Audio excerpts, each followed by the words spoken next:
ele vai pagar essa conta dele, e quem votou nele podia pagar também a conta. Fazendo um pacote. Bota uma enxedeira. Sabe o que é enxedeira? Uma reta escavadeira, bota e leva tudo pra vala. Bota e leva tudo pra vala. Bota e leva tudo pra vala. Sua avaliação, essa fala do governador baiano afeta a esquerda? Olá, Basílio. Olá, doutor Alessandro. Saudações à nossa audiência. Mais do que afetar a esquerda, a fala execrável do petista Jerônimo Rodrigues revela a natureza intolerante de setores da esquerda brasileira, e eu pretendo demonstrar isso ao longo do meu argumento, inclusive com exemplos dos nossos colegas militantes da imprensa. Mas antes, devido ao excesso de absurdos da pauta em debate, vamos recapitular os fatos aqui. Muito bem, pessoal, sejam muito bem-vindos a mais um vídeo do nosso canal. Olha, assunto polêmico. O primeiro vídeo aí, o governador da Bahia, né, desejando, né, que todos os bolsonaristas, inclusive Bolsonaro, junto com os bolsonaristas, fosse colocado numa cova com retroescavadeira. Depois ele tentou se safar aí, falando que não tinha falado isso. E aí, o Capola vem com um comentário dele a respeito desse assunto. E deixe seu comentário a respeito. O que você acha dessa fala do governador da Bahia? E se fosse qualquer outro de direita, será que estava sendo tratado desse jeito? O que você acha? Veja a fala do Capola, né? A resposta, o que ele fala sobre esse ocorrido, tá? E mais para frente também nós temos outros vídeos falando sobre esse, né, rombo também continua, que de princípio era 6 bilhões, mas se descobriu que são 90 bilhões. E como sempre querem culpar, né, o capitão. Inclusive tem um vídeo do Nicolas muito bom, muito explicativo, falando como que surgiu essa questão aí dessa roubalheira do INSS. Deixe seu comentário, deixe seu like pra gente, beleza? Dá um joinha lá pra nós, valeu! O governador lulista da Bahia foi flagrado em vídeo, sugerindo que Bolsonaro e os seus eleitores fossem recolhidos por uma retroescavadeira e despejados todos em uma vala. E pior, essa pregação de violência política se deu durante a inauguração de uma escola na Bahia, o estado mais violento do Brasil. Na sequência, esse petista alegou que a sua fala foi tirada de contexto e que essa manifestação nasceu da sua indignação pela pandemia da Covid-19, quando, segundo ele, 700 mil pessoas morreram por conta de atitudes de um governo federal. Fecha aspas. Olha, alguém precisa avisar urgentemente o governador lulista da Bahia que, se ele tem acesso a provas de eventuais crimes cometidos contra o povo durante a pandemia, ele e o seu partido, o PT, que comanda o governo federal, eles têm todas as condições para denunciar, para investigar a gestão passada do ex-presidente Bolsonaro. Então, por que eles não fazem isso? Será que é porque não houve crime nenhum? Ou será porque o governo Lula estava muito ocupado cuidando com todo o carinho do dinheiro dos idosos no INSS? Vai saber, talvez seja um pouco dos dois. Ou talvez o governador lulista da Bahia não seja magnânimo o suficiente para reconhecer um erro sem tentar desviar a atenção, fazendo falsas acusações contra os seus adversários. Então, aprenda comigo, senhor governador. Critique as pessoas, critique as instituições, critique os governos pelos crimes que eles realmente cometeram. Crimes como mensalão, petrolão, a farra do INSS, aí não dá problema e o senhor não passa essa vergonha, eu posso garantir. E outra coisa, governador, na hora de dar uma desculpa esfarrapada, tente parecer um pouquinho mais arrependido. Aspas aqui para o senhor Jerônimo Rodrigues. Se o termo vala e o termo trator foi muito forte, eu peço desculpa. Governador, o senhor tem alguma dúvida que a imagem mental de pessoas sendo jogadas numa vala por um trator é algo muito forte? Olha aqui o primeiro significado de vala no dicionário. Cova, geralmente extensa, onde se sepultam cadáveres. E detalhe, o governador lulista sugeriu que eleitores fossem jogados nessa cova depois de afirmar o seguinte: ele, Bolsonaro, vai pagar essa conta. E quem votou nele também podia pagar a conta. Bota uma retroescavadeira e leva tudo para a vala. Fecha aspas. Ou seja, o mais provável é que no momento de absoluta irresponsabilidade, o governador lulista da Bahia tenha externado um desejo irrefletido de ver Bolsonaro e seus eleitores mortos e de forma indigna aí despejados todos na mesma vala. Eu não acho que foi uma fala literal, não acho que foi uma fala ponderada, mas nem por isso ela é menos escandalosa. Ocorre que, como eu disse lá no início, essa retórica odiosa, essa retórica intolerante não é novidade na esquerda, seja na política, seja na imprensa. Olha aqui, artigos da Folha de São Paulo, o maior periódico do Brasil.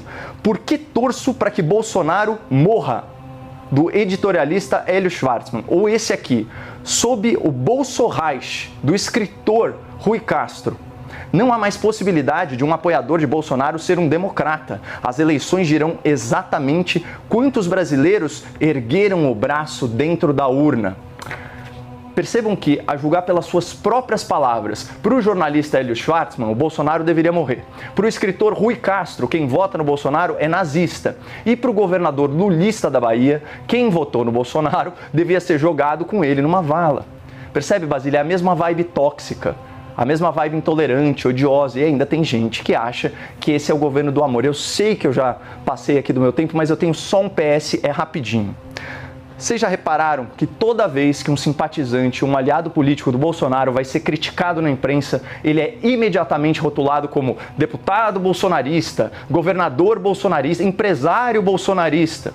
Então, já passou da hora da imprensa mostrar o mínimo de imparcialidade e começar a tratar os aliados do Lula da mesma forma. Então vai ser assim, sindicalista lulista, jornalista lulista, ator, cantor, influenciador lulista e, claro, governador lulista, como esse senhor da Bahia, estado mais violento do Brasil. Eu espero que ninguém se arrisque a botar de novo naquela cadeira um presidente com a carinha santa, eu estou votando, não sei por quê. Votou no outro que sequer atendeu os deputados, que sequer atendeu Rui Costa. Eu fiquei 8 anos com o Rui, 8 anos. O presidente passado, aquele lá, o inominável, não recebeu nenhum governador que votou contra ele. Isso não é democracia, gente. É melhor ele ficar com o dinheiro dele. E o povo fique de olho em quem vai votar contra um projeto, ou a favor de um projeto desse. Fique de olho. Não entregue seu voto a um deputado federal, estadual, seja quem for, ou a um prefeito que estiver fazendo aqui. Pega teu voto, vai aqui, conversa e lá vota contra a gente. Porque quem votou no outro presidente, votou contra o povo brasileiro. De olho, de olho. Rejeite o apoio à emenda de quem trouxer dinheiro e depois trair a gente por esse voto, sabe, triste na história da gente. Tivemos um presidente que sorria daqueles que estavam na pandemia sentindo falta de ar. Ele vai pagar essa conta dele e quem votou nele podia pagar também a conta. Fazendo um pacote. Bota uma enxadeira. Sabe o que é enxadeira? Uma reta escavadeira, bota e leva tudo para bala. Porque não é digno. Uma pessoa está sofrendo, morrendo e alguém, na linguagem minha da roça, rilhando, suindo. É triste isso. Botar um homem desse, uma mulher dessa num lugar e ele desfazer da vontade do povo. Não comprar vacina, não atender, pois nós estamos aqui no dia 8.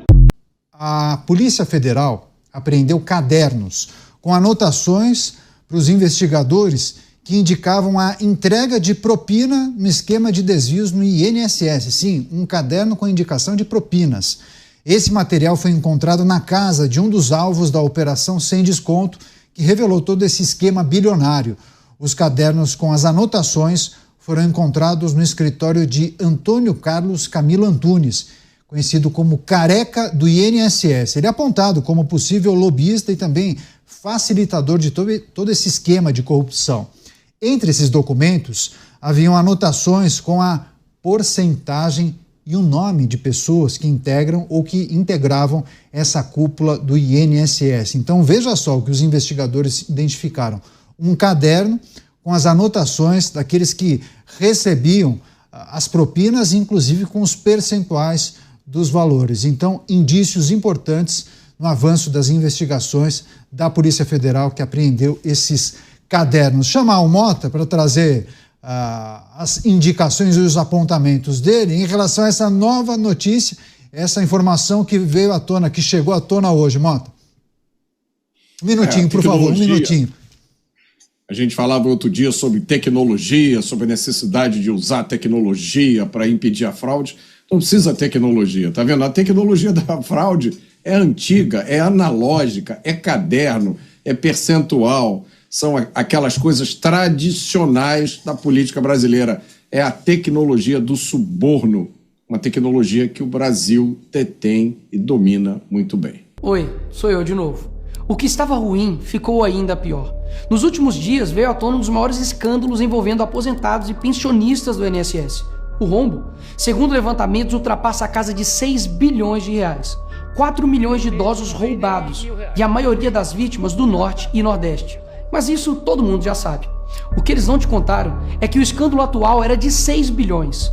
Hoje, com um novo relatório da CGU, mostrou que só em 2023, 35 mil reclamaram de fraude. E o valor movimentado, 90 bilhões. 90 bilhões. Nós estamos diante do maior escândalo de corrupção da história do nosso país. E o golpe era o seguinte: aposentados eram filiados sem consentimento, tinham valores descontados direto do contra-cheque, ou faziam empréstimos que eles nunca pediram. E daí, quando reclamavam, nada acontecia. Estamos falando do desvio de valores bilionários de pessoas doentes e idosas. Dinheiro que deveria estar no bolso de quem trabalhou a vida inteira e hoje depende da aposentadoria para viver.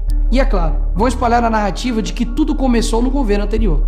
E já percebeu que no governo passado tudo era culpa só do presidente. E nesse governo nada é culpa do presidente?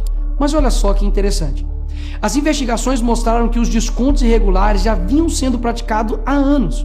O que levou o governo Bolsonaro, em 2019, a apresentar a medida provisória 871, justamente para combater esse tipo de fraude em descontos. Ele obrigava os sindicatos e associações a comprovarem, a cada 2 anos, que o aposentado realmente estava autorizando aquele desconto. Adivinha quem ficou contra?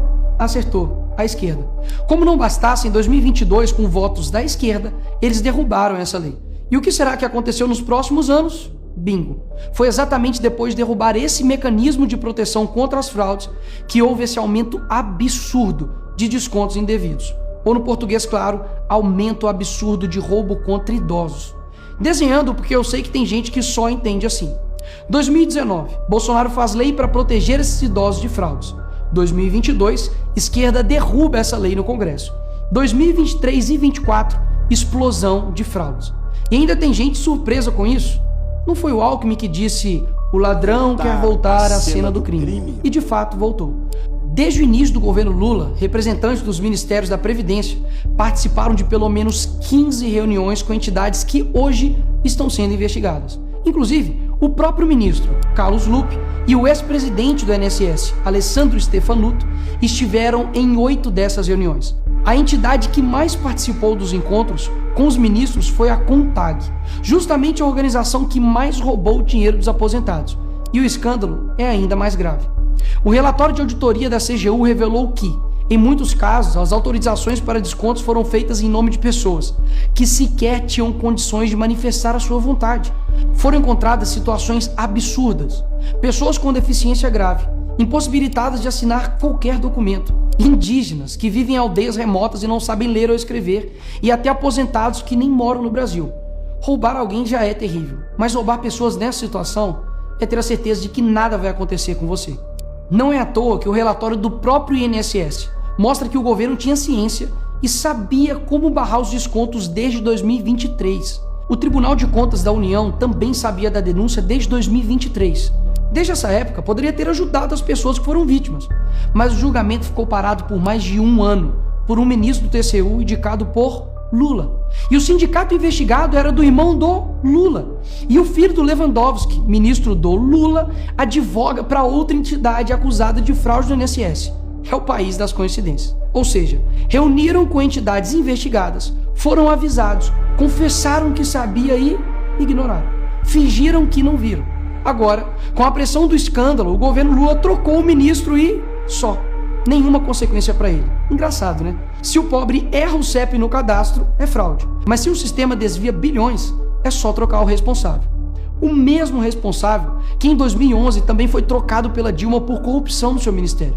Isso mesmo. Lula escolheu Carlos Lupe, um cara com histórico de corrupção para cuidar do dinheiro de idosos e doentes. E depois de 14 anos ele volta e cai de novo da mesma forma. Tudo isso está acontecendo e sabe qual é a solução do governo? O INSS usará o dinheiro do povo e devolverá o dinheiro aos aposentados e pensionistas. Traduzindo, as vítimas vão ressarcir o prejuízo das vítimas. E os criminosos, Nicolas, seguirão livres, sem punições. Que bela democracia. Eles roubam e quando a gente descobre, eles mandam a conta pro povo brasileiro pagar. Assim fica fácil roubar. É o crime perfeito.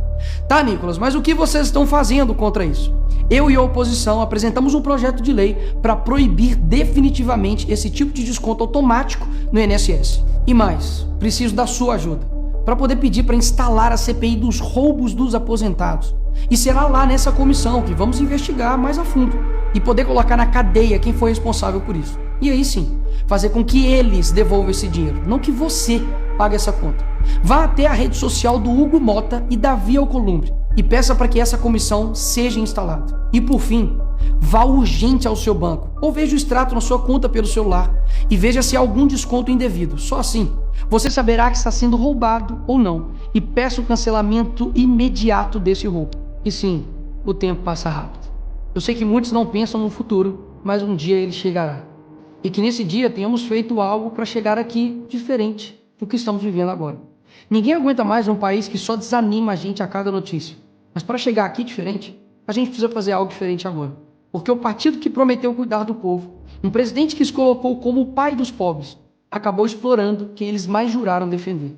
Mas eles só chegaram lá porque muitos acreditaram neles. E até quando? Porque quando chegar aqui, talvez seja tarde demais para mudar o Brasil.